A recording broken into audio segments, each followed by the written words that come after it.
Praise the Lord. இன்றைய தியானம் எபிரேயர் 10ஆம் அதிகாரம் 19 முதல் 25 வரை.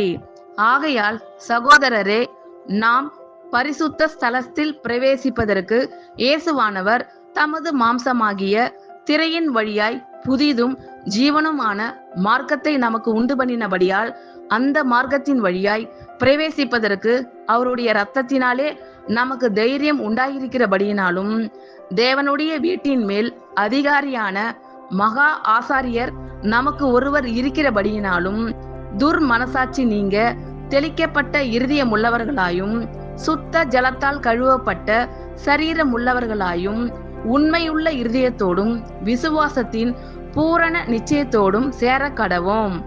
அல்லாமலும் நம்முடைய நம்பிக்கையை அறிக்கையிடுகிறதில் அசைவில்லாமல் உறுதியாய் இருக்க கடவோம். வாக்குத்தத்தம் பண்ணினவர் உண்மை உள்ளவராய் இருக்கிறாரே.